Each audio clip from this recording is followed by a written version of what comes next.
Good day, people, and welcome back to another episode in conversation with our nutritional consultant, our strength and conditioning coach, and our health and lifestyle coach, Kamlesh Savle. Welcome, Kamlesh. Welcome to the show. Thank you. Pleasure to be back here. Thank you. So, Kamlesh, before you guide us and shower your nutritional wisdom on us today in this episode, I would first like to say a big thank you from myself and my viewers for all the advice and the help that you gave us in the previous video. And I would like to say that I am very enlightened and empowered with all that information. The reason I stress empowered is because now I feel very responsible about my health and about taking things in my hand for myself and for my family. So tell us, Kamlesh, what are we going to learn today? Absolutely. In fact, I should thank you for interpreting the science in the right way. Yes. And all my viewers. True. Because that was the goal which I described earlier Absolutely. in the previous video, that I want people to be empowered so that they can take the matter into their own hands. Now, before any delay, today's topic or today's outline includes the influence of food and the other lifestyle choices that has on our hormones. As we learned in the previous chapter or previous episode, we spoke about that every function in the body, every biological function is regulated by hormones. Since we are talking precisely about energy metabolism and especially to the specific of fat cell metabolism, which is governed by insulin, right? So the food choices and the lifestyle choices that has a relevant influence on insulin. Now, let's have a quick recap of what we discussed in the previous episode, right? So that we can connect the link of today's topic. Now, it wasn't the insulin which was the culprit, right? Insulin is our friend. It is extremely critical because pancreas will release X amount of insulin, which is at baseline, very akin to rainfall. So, like the normal rainfall, which we need to blossom the life, right? Because the prime function of insulin is to transport nutrients to all the cells. Yes, we learned that last time. Exactly. And that's why, if you notice, type 1 diabetics, which I exemplified with, they lose weight despite eating several times a day. Because the body does not produce insulin. Now, it was not the rainfall, but if the rainfall continues and doesn't stop and turns into an overflow. So when it turns to flood, that's when it kills people. So the baseline insulin, when it skyrockets and stays chronically elevated, a state known as hyperinsulinemia. So that is nothing but chronically elevated insulin levels. And that's when it triggers obesity. Because as we learned, insulin triggers your LPL receptors on the fat cells. So once these levels are high, it simply opens the floodgate and energy gets locked in. And not only the energy gets locked in, at the same time the exit of the energy is locked. So we are in the constant mode of obesogenic environment, where the energies keep coming in but not going out, and hence the fat cells are going bigger. Now, besides obesity, hyperinsulinemia also invites all the non-communicable diseases. And that's what today's topic is about, how to reverse all of this. All these diseases. I get it. This one I'm sure is going to be a very enlightening video for us, Kamlesh, for me and my family and the viewers also. Absolutely. So let's get into this topic. I want to know, what is the kind of food that you would say is required to sustain or maintain a healthy lifestyle, according to you? Absolutely. So before I get into the biology of what we are supposed to eat, let's add some philosophical touch to it. Yes, sure. As they say, that philosophy is the mother of all sciences. So before I learn the pure science, I should know the philosophy of it. So what I stand by is why before how. Why before how? Yes, before you and my viewers learn how to eat, it's very important to know why to eat. Now, so why am I eating this particular food? Absolutely. So when you say that I need to eat to sustain my healthy life, what does health mean? Absence of illness, absence of diseases. Right? Correct. So when you talk about why to eat, I would say purpose precedes the process. So purpose defines why. And then how you do it is the process. So the process is continuous and consistent if I know the purpose. Why am I doing it? The big reason why. Now, food primary has two functions to play. A, food provides nutrients. Very much like you call for raw material when you want to construct the house. Yeah, I get it. So constructing a house without raw material is not possible, right? So food provides nutrients which are exactly similar to those raw materials. And why do we need to build the house? Because we need a habitable house so that it can last longer. Yeah. Right? And it can provide safety to us. Absolutely. Nutrients does the same thing. And raw material on its own cannot build the house. It needs the assistance of labor. Labor, yeah. And our labor are not going to work for free. They demand money. Wow, it's money there also. Absolutely. So, raw materials and energy source. So, food on the one hand provides nutrients, much like raw material. Correct. And food on the other hand also provides energy, which like wages or salary paid to those labor. To make the matter even simpler, let's say if you want to engineer a sports car, consolidate all the parts and make into one sports car. So that's raw material. Raw material. But car on its own cannot run. It needs energy of fuel. Yes, true. So food has these two functions. A, to provide nutrients because we are built with those nutrients. True. And to work that biological functions, we need energy source. Wow. So raw materials and fuels. Am I getting this right? Absolutely. Indeed. Okay. So simple now. Absolutely. Now, on the basis of these two analogies which are drawn about the house and about the sports car, right? There are nutrients which are termed as essential. All right. Now, the English definition of the word essential means it is critical, it is vital. But in biology, essential also stands for one thing. Nutrients are called essential because those nutrients cannot be made by the body. So not only they are critical, not only they are important, they are termed essential because body can't make it. Can't make it. So since body can't make it, it has to come from food.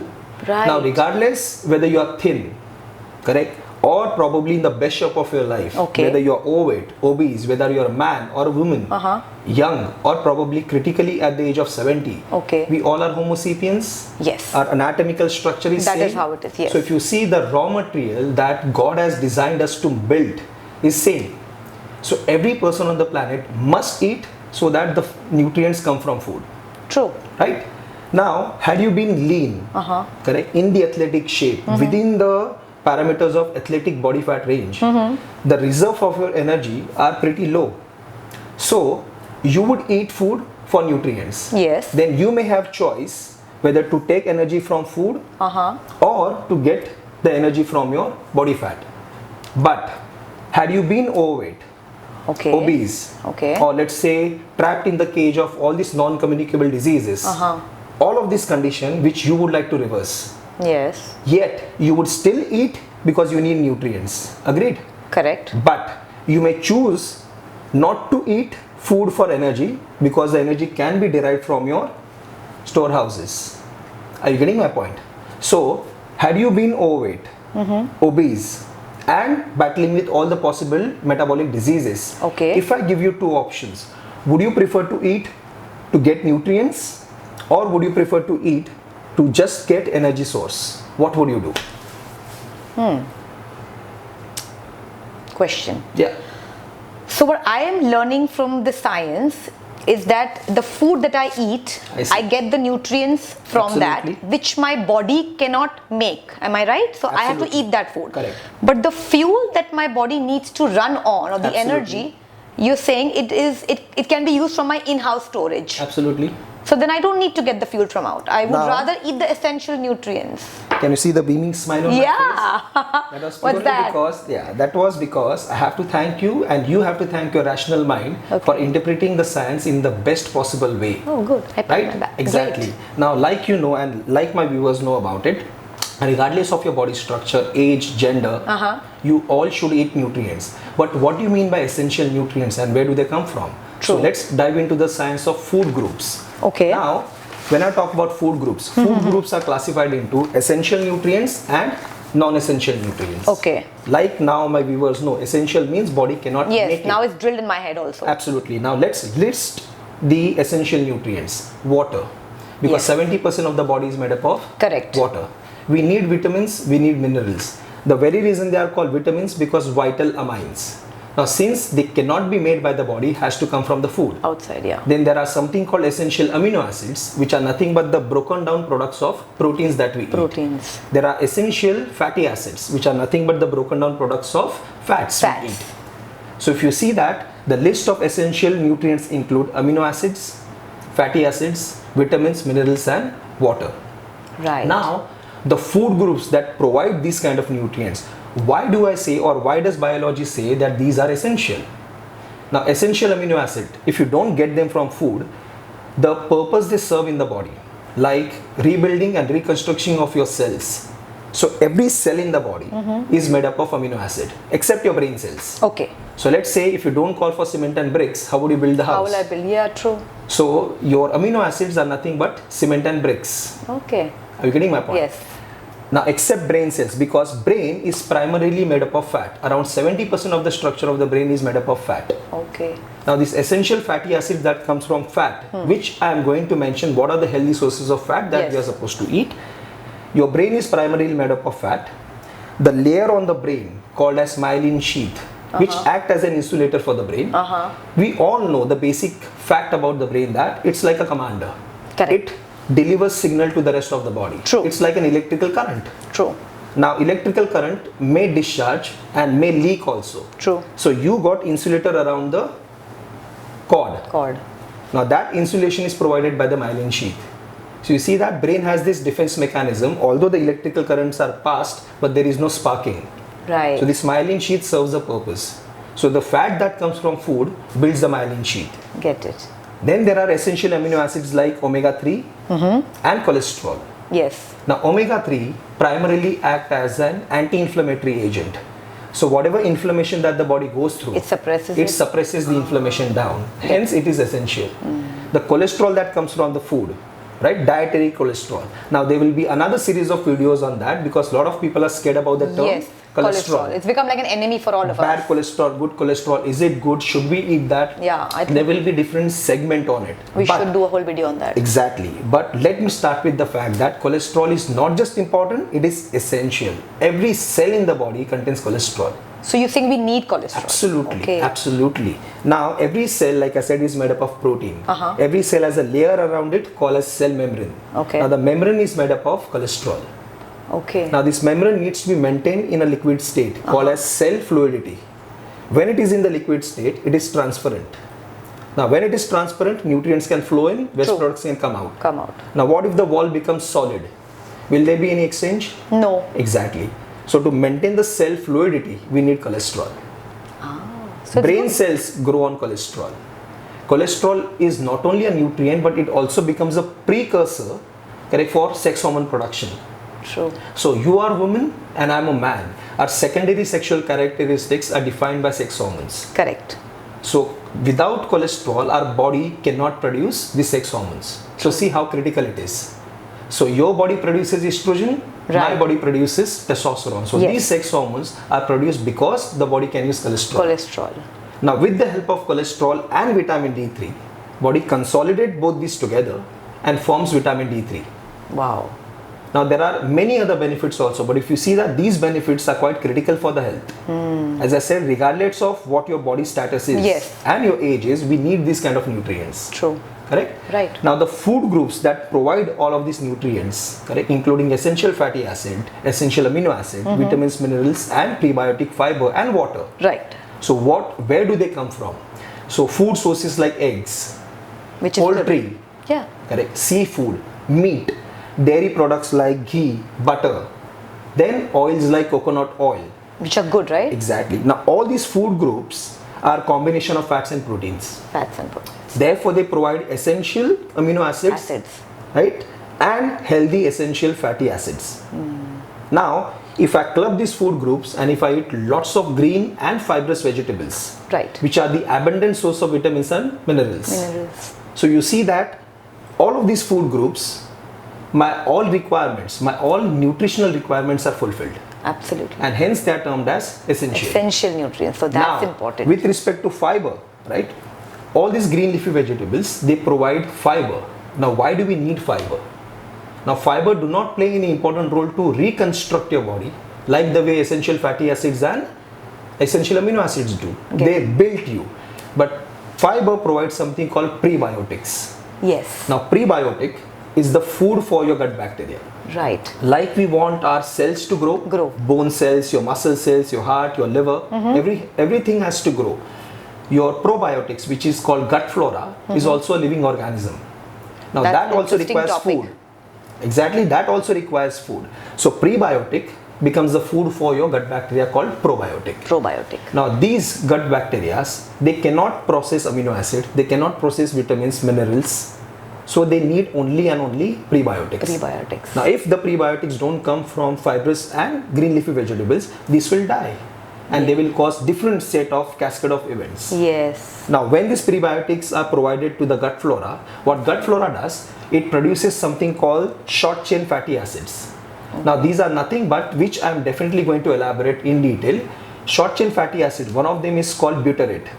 Now this butyrate provides again similar function to omega-3. It's an anti-inflammatory agent. Okay. So it suppresses and curbs the inflammation down. So there will be an interesting topic to discuss a lot about the role of prebiotic and the gut flora. Yes. And everybody knows the importance of how important gut flora is, but they don't know what to do about it. Yeah. So you see, water, 70%, that's why you are supposed to drink water. Yes. You are supposed to consume essential amino acid, essential fatty acid, vitamins and minerals. Right. So these are the list of your nutrients. Getting it. I repeat, regardless whether you are thin, fat, young or old, or man or a woman, we all need these nutrients. Now then comes the role of food, which is a fuel source. Okay. Now another group of food called sugars and starches. Okay. Now the difference between these two, these are called simple units of sugar, maybe 1 or 2 units of sugar, and starches are nothing but the long chain of sugar. Okay, so starches like from our rice and stuff is what you're saying? We'll talk about that, the food sources later. So when you talk about sugars and starches, all these are broken down to only one thing called glucose. So like I said, protein sources are broken down to amino acids. So your cells don't recognize whether you had eggs or chicken. Your cells don't know what you had. Your cells recognizes the end product called amino acids. Amino acids, if it provides that or not. Absolutely. Your cells don't recognize whether you had broccoli, correct, or you had spinach, or you had cabbage. That they recognize prebiotic. True. So yes, we can see the food, we can categorize the food, but what your cells recognize is the end product. End product. We need to choose carefully. Basically. Absolutely. So whether you have sugar or starches, when they are broken down, they are converted to glucose. Now, open up any textbook, open up any literature. There are list of essential nutrients. Correct. And you will not find glucose within it. I'll talk about it. Dietary glucose, the glucose that comes from food, is not termed as essential because glucose is not a nutrient. It provides only energy to you. It has no role in any other biological function. It does not build your cells. It does not help to produce hormones. So all the biological functions are taken care by nutrients. I'll come to that point. You seem to be a little confused. What is it about? No, because glucose is required by the body and is essential. That's what I have always learned in school and college and in my textbook. So why are you saying it's non-essential? Absolutely. See, again I'm smiling because even I, as a nutritionist, even I was taught in the nutrition school that glucose is quite essential. Now, what I interpreted and what most medical professionals and nutritionists also will disagree with what I said. They would be like, what has happened to him? Why is he saying? That's exactly what I'm thinking. Has he gone insane? Immediately, Kariki started frowning. Immediately there was a doubt in your mind. Now let me go back to what I said. I said dietary glucose, glucose coming from food, which is called as exogenous glucose, is not essential. Why? Remember the definition of essential nutrient? Nutrients that cannot be produced by the body. Yes, we learned that. Exactly. Now let me get into the science of why did I say that glucose, dietary glucose, I repeat, dietary glucose is not essential. Right? Right. Now why glucose is essential in the medical terms? Because there are certain cells in the body, let's say 1/4 of your brain, RBC. I did say 1/4 of the brain, not the entire brain. Not the 1/4 of the brain. Right. Your red blood cells, your kidney cells, they cannot process any other energy source but glucose. So they are very adamant. Without glucose, they'll die. These kind of cells are called metabolically inflexible cells.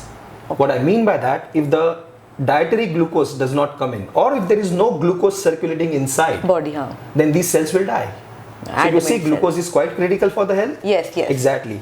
And since body knows how critical it is, let's say if you block the supply of exogenous glucose, Right? Like I said, sugars and starches are broken down to glucose. Glucose, yes. So it is very easy for me, correct, as a rational person to draw the conclusion if sugars and starches are broken down to glucose. Right. And if medical books say that glucose is essential, yes, then what conclusion will I draw? Exactly. That starches and sugars are essential. Essential. Absolutely. They are not. I'll reiterate that fact and I'll explain the biology now. Let's say you stop supply of starches and sugars. You'd stop eating everything. Okay. That is sugars and starches. Starch. Okay, getting it. You will be deprived of it. But body is too clever. See, that's the reason, since people believed that sugar and starches are quite essential for the body because they provide glucose, that's the reason we all are advised to eat every after 2 hours. Yes. To maintain the blood sugar level. Blood sugar level, yes. Had that been true, correct, then probably at night we should have like broken our sleep every after 2 hours. Yeah, actually. So we'll set alarms every after 2 hours. To get up and eat. To get up and eat so that the blood sugar level stays normal. But if you go off to sleep, you wake up after 8 hours. Did you die in your sleep? No. If that was so true, that dietary glucose is so essential, then every person would have died in the sleep. Right, point. Correct. Now, why that does not happen? So, that is called an overnight fast. You had your dinner. Correct. Then you have your breakfast. Correct. In between, that's called an overnight fast. Now, in that phase, what your body does, see how body is clever. There is no incoming glucose, there is no exogenous glucose. Absolutely. So, body breaks down its reserves. So, glucose. So, you saying that we already have the glucose inside, Exactly. right? Now, glucose is stored inside your liver and muscle in the form of something called glycogen. Okay. Now, glycogen is nothing but, if glucose is 1 unit, glycogen becomes a long chain of glucose, which is a storehouse of glucose inside your liver cells. Now, imagine you are running a Ferrari. Right. And you run out of fuel.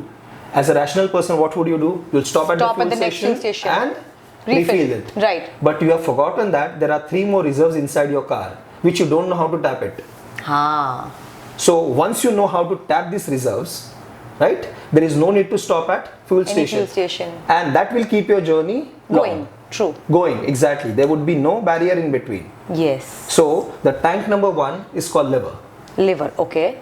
Now, liver stores your glucose. So let's say if you eat and your liver fills up, consider that liver to be like a glass.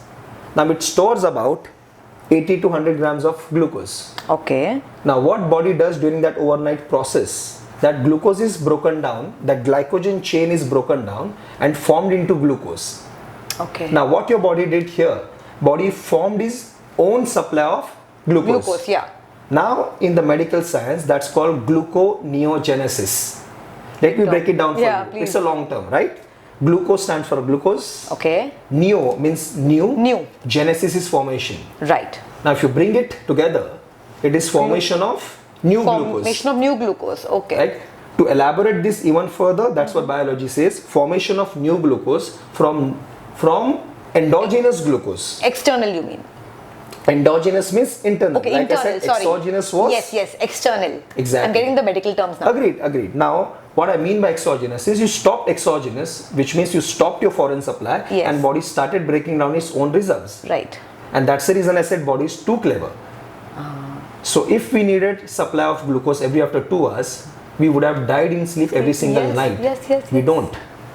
Now, these are not the only 2 sources. So liver and muscles, they hold glycogen, can be easily broken down. Correct. There is another third tank which holds abundant supply of energy called your body fat. Yeah. Now, fat cells are nothing but stored energy. Okay. Now, I am going to elaborate in a few moments that how fat, which is a different molecule altogether, can be converted to glucose.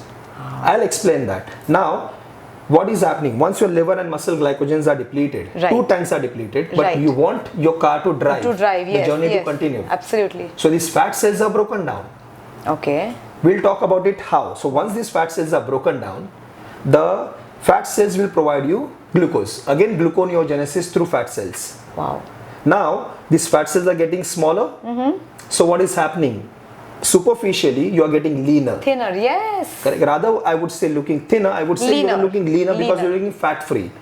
So fat cells, in my previous episode I spoke about, it doesn't melt, it doesn't burn. It simply grows in size or shrinks in size. Yes. So when this stored energy is being converted to glucose through gluconeogenesis by the liver, which is why I term liver as a best recycling plant.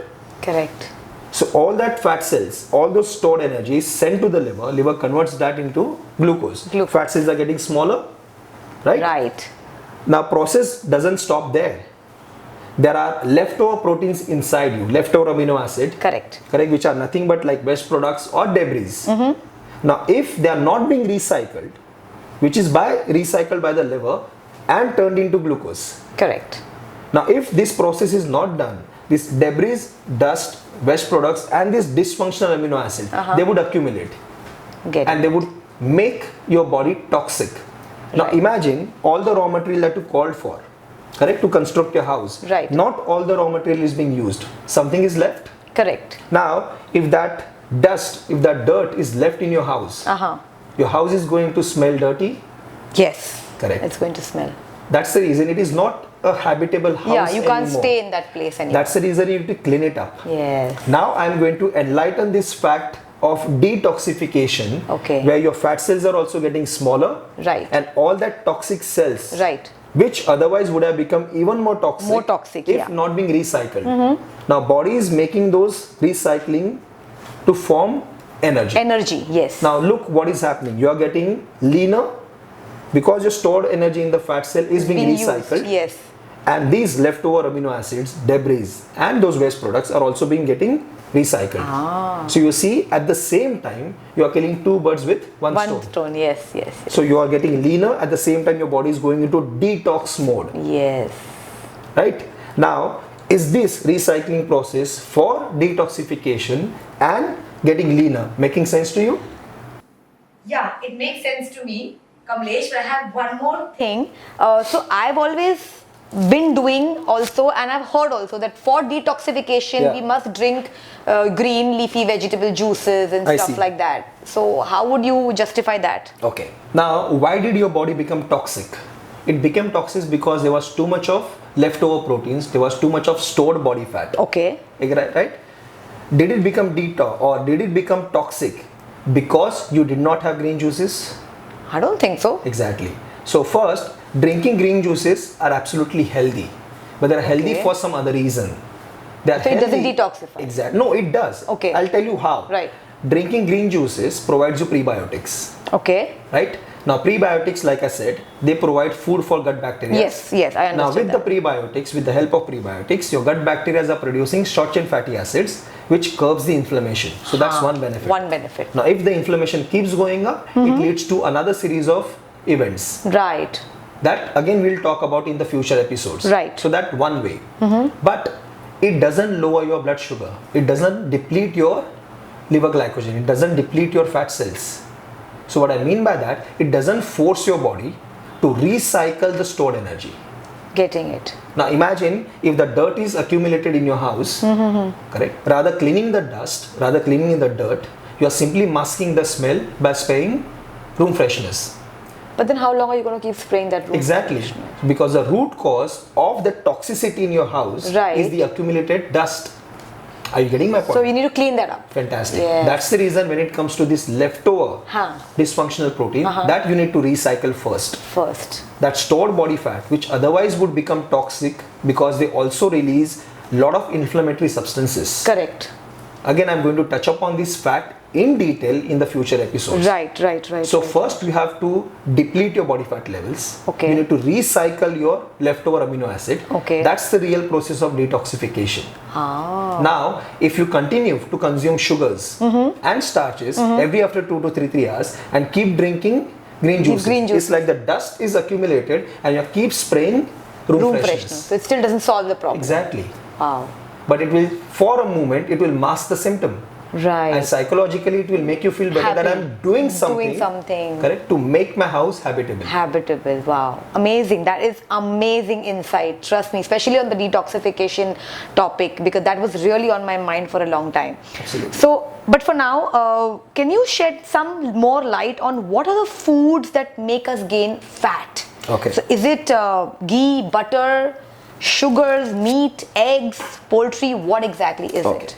Now, if you relate and if you connect this particular discussion with our previous episode and what I have been saying up until now, hyperinsulinemia, that is the status or high insulin, right? Correct. So high insulin level is like flood. Right. Now, any food group that cause hyperinsulinemia will drive obesity and all the non-communicable diseases. Right. Right. Now, let's get into the question.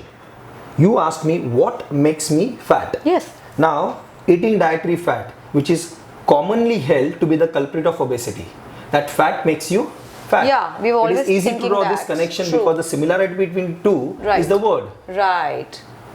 So why am I getting fat? Because I'm eating fat. Now, when you eat fat, fat is broken down to fatty acids. Correct. Now, when they circulate in the blood, it doesn't spike insulin. What I mean by that, it doesn't spike insulin. Fatty acids need to be transported to the cell. True. So the insulin level in the blood is at baseline. It's like a rainfall. Okay, then fat. Now, like I said, like I said, rainfall is not the culprit. It's not your enemy. It's your friend. Yeah. So without the adequate amount of insulin, the fatty acids won't reach every cell of the body. Right. Once you eat protein, proteins are broken down to amino acids. Not to glucose. Not to glucose. So once proteins are broken down to amino acid, fats are broken down to fatty acid. These two molecules do not raise your blood sugar. Correct. So if your blood sugar level is not going beyond baseline, correct, insulin is not going beyond baseline too. Insulin will always remain at baseline because the prime role of insulin is to transport nutrients. Correct. So you see that what drives hyperinsulinemia is not fatty acids, it's not amino acid, neither vitamin, neither fiber, nor water, because none of these nutrients gets broken down and gets converted to glucose.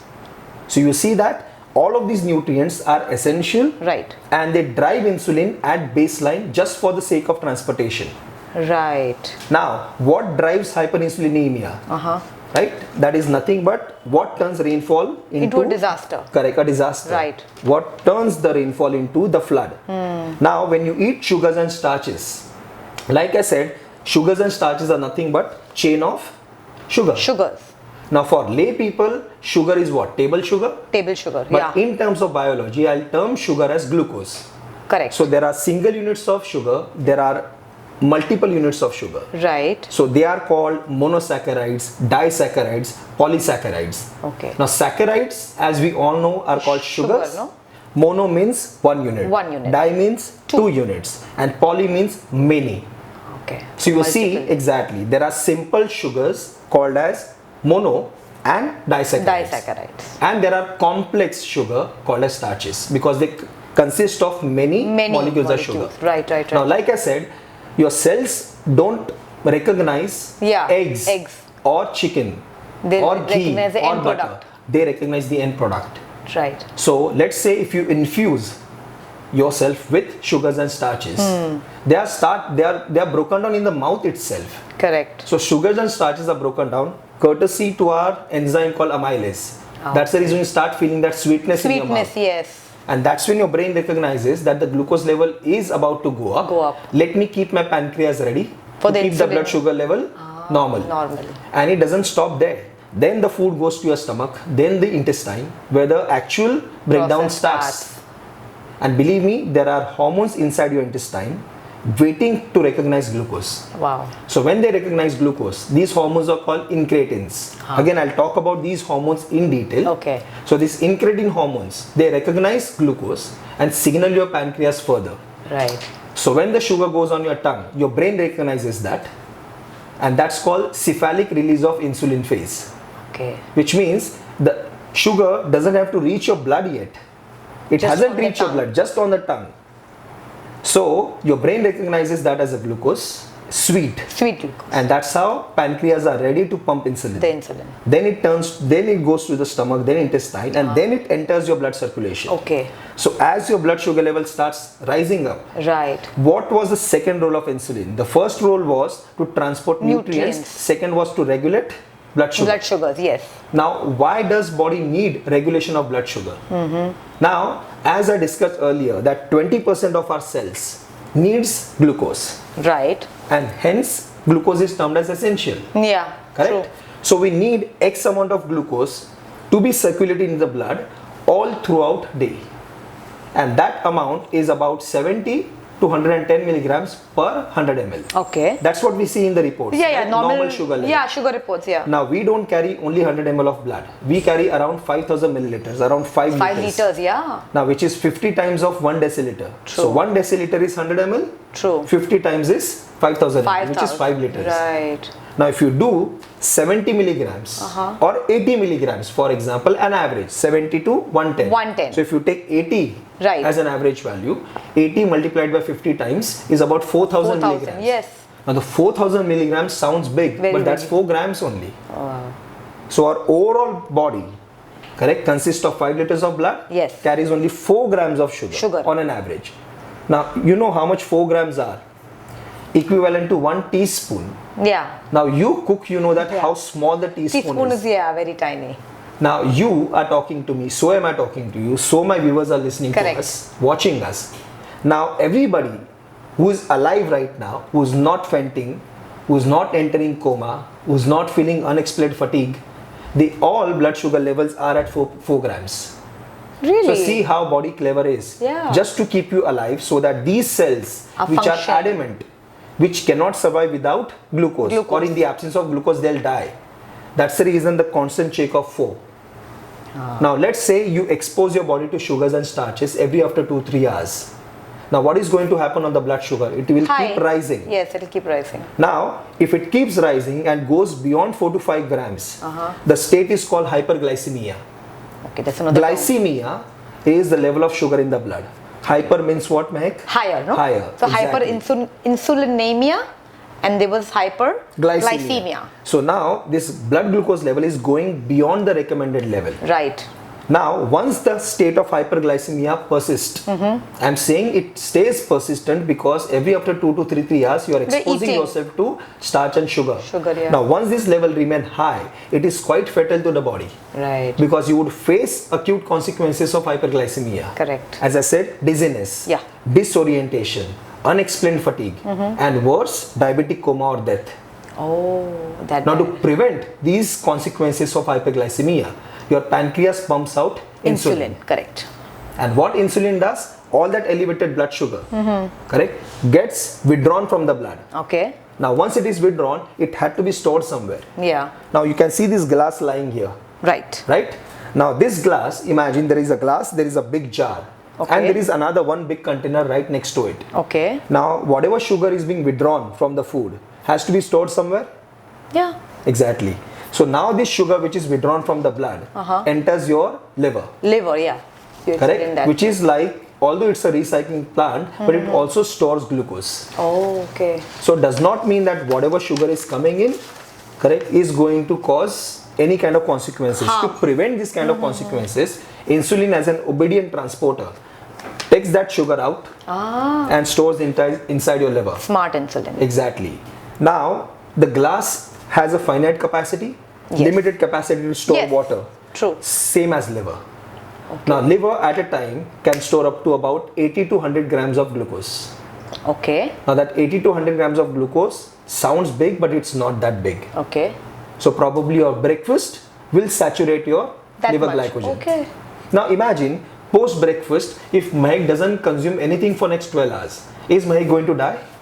No. Because this 80 grams of sugar which is stored inside your liver, body will recycle it. Remember gluconeogenesis? Yes. The formation of the new glucose. Exactly. But is an average person, correct, going to eat after 12 or 14 hours? No. Post breakfast, what does come? Lunch. Then comes snack. Then comes dinner. Then probably post dinner also a dessert some snack. Or something, yeah. So since unfortunately we are told to eat every after 2 or 3 hours, there is constant exposure of starches and sugars coming in. Yes. Right? Yes. Now what does happen? After the liver is fulfilled, before it is depleted, even slightly, the second meal comes in, which again raises your glucose. Right. Now again a state of hyperglycemia. Correct. Now to prevent diabetic coma and death, my body is going to pump insulin. Correct. Again insulin as an obedient commander going to take that sugar out. Try to store now it. Since the glass is full, body needs another container to store it. Yeah. And then comes your skeletal muscle, the muscle that we carry around the bones. That carries the exactly glucose too. Wow. So that's what called, these are the recycling plants. Okay. So if the exogenous glucose stops, this liver and muscle glycogen can be recycled. Used and recycled, yes. Now muscles, why did I compare muscle with a jar? Glass and jar. Jar is definitely bigger than the glass. Yes. Right? But again, jar, despite being bigger, has a finite capacity. Yeah, there'll be a limit to which it now will your fill. quantity of muscle and mine are certainly different. Definitely. Exactly. So my storing capacity would be definitely more than you. But again, my capacity would also be finite. True. Limited. To a certain limit, yes. Certain yes, limit, yes, exactly. Yes. Now let's say my lunch and my evening snack or my dinner probably, all of these meals collectively fills up my muscle glycogen all throughout. So my liver and muscle is completely full. Full. You agree with me? Yes, I agree right? with you that. Now, for my muscle glycogen to deplete, the exogenous glucose supply should stop for next 2 or 3 days. 2 or 3 days? Exactly. Wow, that so means no eating. liver, despite being small, it supplies endogenous glucose for next 10 to 12 hours if exogenous glucose stops. So now imagine muscles are big. Yes. The quantum is huge. Yes. Now if the glucose supply from the food stops for next 2 or 3 days, yet you won't die because body will recycle that glucose and keep your 20% cells alive. Now imagine your liver is full. Correct. So as your jar within 1 day. Right. But the cycle of breakfast, lunch, evening snack goes on and on. Because we are told to eat every after 2 3 hours. People are not deliberately doing anything wrong because they are misled in that way. Right. Now, after these 2 jars are full, as a common question to you, if you keep pouring water in that glass and jar which are already full, what is going to happen? It'll either spill or it'll go to the next container. Exactly. Now there is next container waiting in line.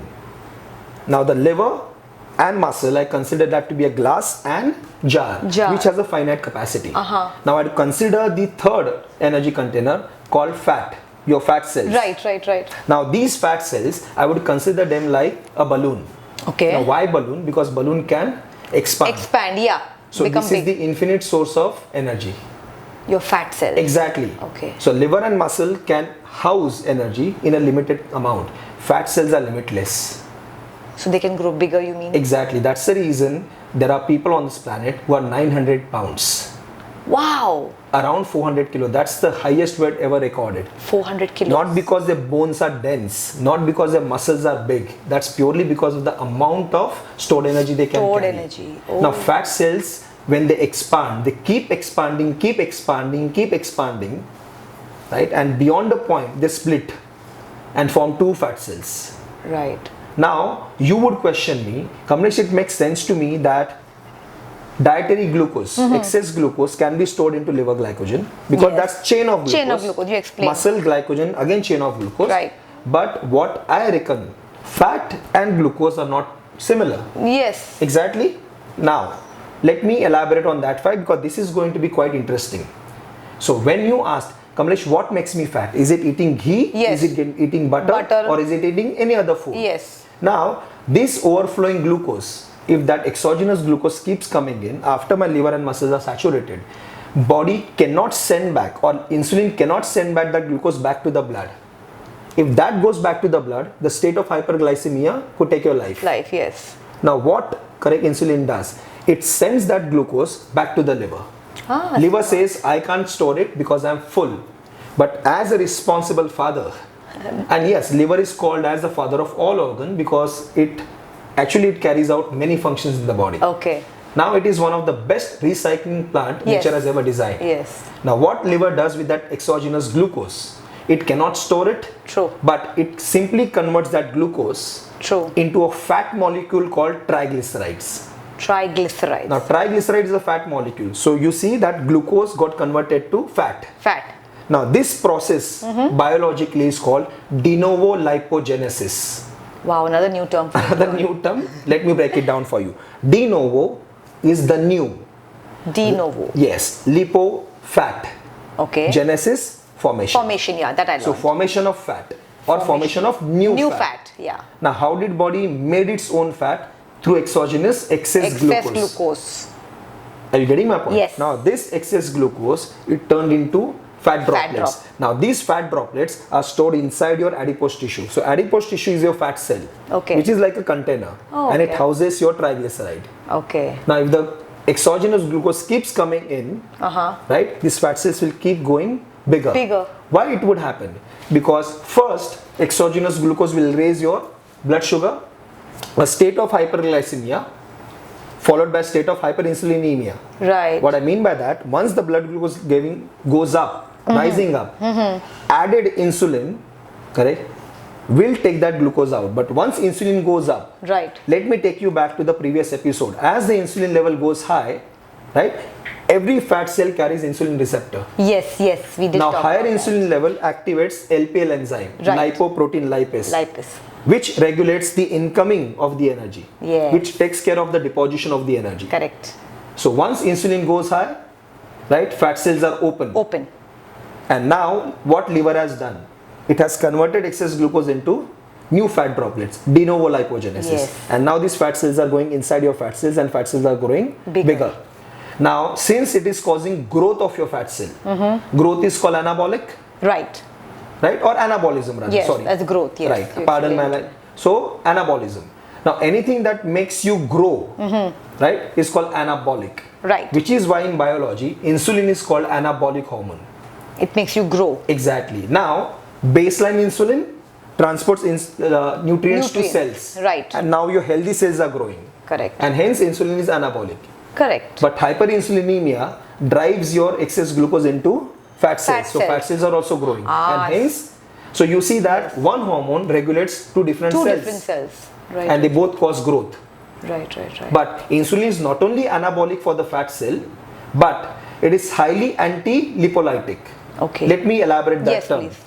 You understood what lipogenesis is. Lipo is fat, genesis is fat formation. So formation of fat. So insulin causes lipogenesis. I would rather rephrase my line. Hyperinsulinemia, not the baseline insulin. So elevated insulin level causes lipogenesis. And hence elevated insulin would be called as lipogenetic because it promotes lipogenesis. Now again I'll direct your attention to the previous episode. Fat cells carry two receptors, LPL and HSL. LPL takes care of the deposition, HSL takes care of withdrawal. So HSL, hormone sensitive lipase. So once insulin level goes high, LPL is activated, but unfortunately HSL, which is the exit point, is blocked. So what is insulin doing at the same time? It is activating LPL and also suppressing HSL. So you are in the mode of lipogenesis, growing. Now lysis is called breakdown. So if I want to break fat, lipolysis. Now your lipolysis is blocked. So how do I define insulin as? Insulin is lipogenetic, but anti-lipolytic because it is protesting the fat loss. It's not letting it. So if your state of hyperglycemia continues a day, a two, a week, a month, years, and that's why a common person would question himself or herself. I've been eating homemade food. But at the age of 20, I wasn't fat. At the age of 30, I started gaining weight. At the age of 40, I started becoming obese. And now I'm the victim of non-communicable diseases. What's wrong with me? Absolutely. Are you getting my point? That is purely because this cascade of events which are happening inside, nobody ever told you how it happens. Exactly. We didn't you know always blame that I'm eating fat-free food. I'm eating healthy, but why am I getting fatter? Because the thing that drives insulin is not fat, is not your amino acid, is not your vitamins, is not your minerals, not your prebiotic fiber coming from greens and veggies. What drives your insulin high is your sugars and starches. Now, this scientific explanation, now did it convince you how you are gaining fat? It did, but I have one, now that we're talking about this topic, I have one thing to ask you. So I have always seen people who are thin or lean and have been eating the same sugar and starches that I have been eating, but again they're thin and lean and I'm getting fat. So I think that connects a lot with what you just spoke. I'm not smirking at your question. please don't think No, but this has been exactly. I have seen such people. I call them blessed. Exactly. I've seen such people right? In fact, the closest friend of mine is the classic example of that. Okay. You know, when I was a teenager, right, I used to eat the same food and he used to eat the same food but in larger quantities. And the guy was lean. I would say the epitome of fitness. Okay. And I used to question myself, why am I fat? But you eating the same food, right? Correct. And he is lean despite he is eating the same food but in three times quantities. Absolutely. Exactly. Now I am going to touch upon that fact. When I questioned somebody, when I didn't know about the biological processes, of course out of curiosity I asked somebody. You're going to ask somebody. Right? Why am I getting fatter? True. So one answer what I got, which I am sure you would also resonate and so as my viewers, you know, Kamlesh, your metabolism is slow. Yeah, I've heard that. They all tell me. I said, yeah, it makes sense. So you should exercise often. You should exercise more so that we can burn. So your calories are burned more, right? Now we all That's what I used to do all the time. We all have done that. Yeah. So I started eating less, started burning more. And work out more. And it didn't show any kind of significant results. You know why it won't? It will never cause that. Because the differences in body type as we see is because of one biological difference in the human body. It's called sensitivity to insulin hormone, which in detail I'm going to elaborate in the next episode. Yeah. Now, what is that? When you say blessed people, yes, there are people who are insulin sensitive, called as genetically blessed. There are people who are called insulin insensitive, not so blessed. And there are people who are called insulin resistant, completely cursed. So the same quantity of food might make somebody not lean, I'm saying, but they may not gain fat. Right. Some people with the same given quantity might gain some fat. And some people will get excess amount of fat. That's because they fall into these three categories, which you're going to explain to us. Now, these three categories I'm going to elaborate in detail at great length in the next episode. The reason I am saying next episode because too much information is showered. Right. Now all my viewers, I urge them to process this information so that they can sink in as much as possible. True. Because these videos are for education. Absolutely. We need to learn from this. Exactly. Now they can watch these videos again and again, again and again. They can go back, they can pause. They can sink in all these terms. Right. With a lot of scientific terms, even I need to learn. Correct. What drives hyperinsulinemia? Yes. Now they de novo lipogenesis. Yes. So all these terms they need to sink in. Now why? In the previous episode they learnt about it was hormones that regulate our functions. Yes. Now they were thinking about obesity. What drives obesity? So now we know the culprit, that excess insulin drives obesity. Right. Now what causes insulin level to go high? Now we know what food sources are needed for survival, optimal health and longevity. Yes. And what food causes hyperinsulinemia? Yeah. Now they can take the matter into their own hands. Absolutely. But of course, they are also haunted with this question. Yes. Why am I getting fat? Why someone else is not getting fat? Yes. And you must have noticed one more thing, that somebody who is lean at the age of 18, right, although they are gifted, but they abuse their gift, and by the age of maybe 30, 35, you start seeing them, you don't recognize them. Right. And they also, when they look back the pictures, they wonder what happened. What happened. What happened? Are you getting my point? So your genetic gift also does not last. Yeah. Or is not in favor with you. Exactly. I'm going to elaborate on that fact in detail. Wow. So I rest my case for today's episode. Great. I hope my viewers and you, I feel that you all are enlightened. Absolutely. I am like super enlightened because this episode on food and lifestyle was really required by most of us common people who don't understand what exactly happens inside our body. Rephrase your last line. Yes, please. You said food and lifestyle. Yes. So far we have touched upon the food because the discussion was long. True. Of course, I'm going to elaborate more on the other lifestyle choices. Your sleep-wake cycle. Wow. Your circadian rhythm. Yes. Your mindful meditation. Yes. Your psychological stresses. Yes. A lot of factors which affect your overall health, right? Health is not dependent on one factor. It is multifactorial. Right. So now what we have done is we have touched upon one fact of food. Now we'll touch upon the fact in future episode. We'll talk about lifestyle choices and also the type of exercises. Absolutely, very important. So all of these, how we combine then people can consolidate everything together and take the matter into their own hands. Absolutely. That was amazing. Thank you so much. Thank you, Kamlesh. I really can't thank you enough. Pleasure was all mine. I'm sure you guys are super enlightened just as I am, and we all are looking excited and looking forward to his next episode with some great more content. So So if you loved his content in this video, please do subscribe to his YouTube channel Athletic Sapien and also follow him on Instagram as Kamlesha Savle. Till then, be happy, be calm, and most importantly, be healthy. Thank you. Bye-bye. So it was a great video. We had a good time chatting with you, Kamlesh. Absolutely. Thank you so and much. I'm looking forward to share enlightenment in the next video. Thank you Mahek. so much. Thank you.